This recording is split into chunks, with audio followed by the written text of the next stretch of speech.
Welcome back to Mississippi Deer Camp. It's a beautiful day here in Mississippi. We got a little chance of rain this afternoon, so we're running a little behind, so we're gonna run the co-op, get our seed, get it all mixed up, and try to get some of that out this afternoon. I'm gonna tell y'all something, you don't want to miss this episode, because we had an experience at Buc-ee's, and it's hilarious. So y'all stay tuned.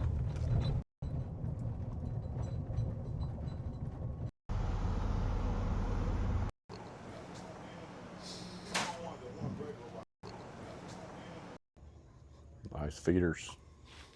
I like the directional feeders. Moultrie. The one I'm looking for is a little lower. Seems like on my place in particular, the taller feeders spook the deer, so I'm looking for a low profile.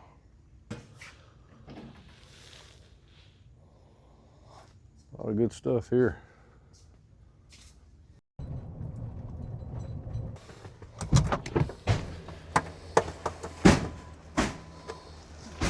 Well, we got everything we needed except the brown top millet. They were sold out, and that figures because we're about a month away from dove season, and that's a popular thing for doves. But we found it at the other co-op.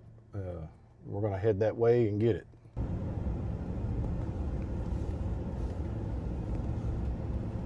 So I'm going to mix my brown top millet. It's going to be made about 75% brown top millet. Then I'm going to mix about 25%. So 3 to 1, the buckwheat. Buckwheat's bigger seed,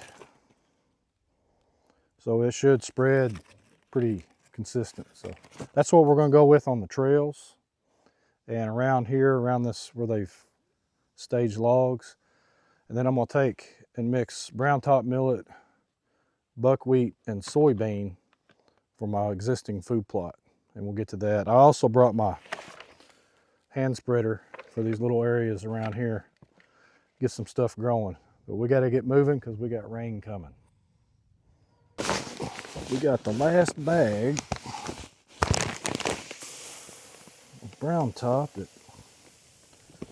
the other co-op. Everybody sold out.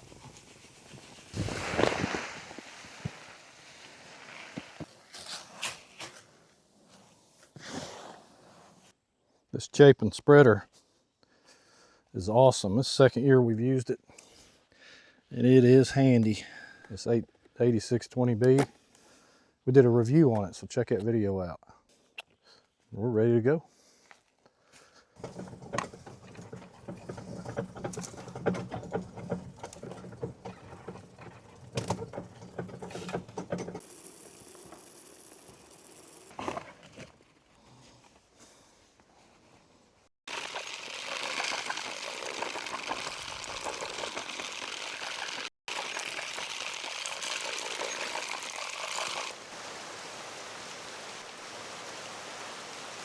So as you can see, perfect timing. God is good. We got the seed out, and we usually don't till. We're going to till the trail. So we got the seed spread, and we took some logs and dragged back over it. Get it covered. If we can get some of it covered, good. But this rain will push some of that seed down below the soil. So perfect timing. Very, very happy. Got that done. We'll finish the main food plot, and we'll get some seed in some of the other trails later on.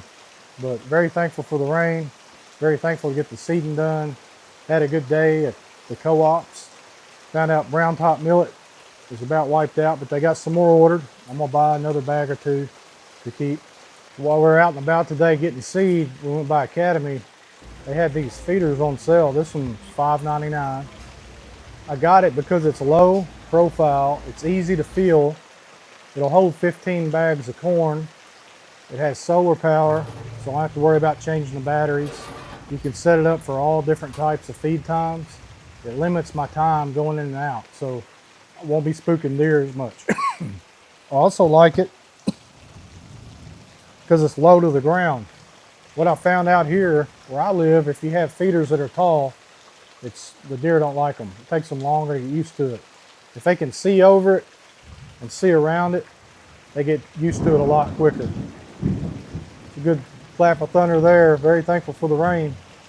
But we're going to get this put together. It's probably going to take me a while to get it put together, and we'll get it put out. And that'll be in another video, future video coming up. So y'all look for it. So here's the Buc-ee story.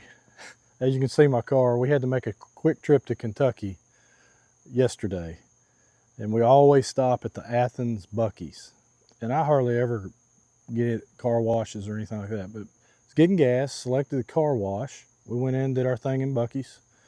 Leaving, pull up to the car wash, type our code in, pull up, and a man walks around the car and sees the mud here on our fenders. Now we live on dirt roads out here in Mississippi. I know a lot of people watch my videos probably have dirt roads.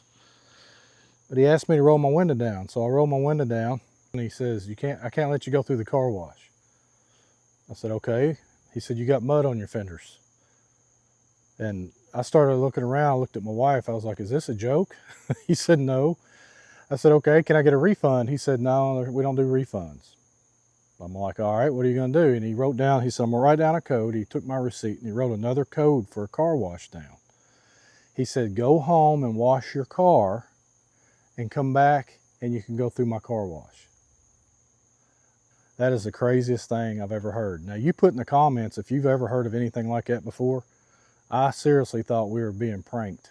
And thinking about it, you know, they could have done, you know, if that's a big deal for them, they could set something out before you go through the wash, you know, the sprayers like you do, the pull-in car washes, they could have them and tell you and put signs up, at least tell you. But, you know, what's the point if I'm gonna drive home, and I'm a long ways from that Buc-ee's, but if I'm gonna drive home, what's the point in washing my car and then coming back and bring it through a car wash? Well, it's been a great day today. Very, very thankful.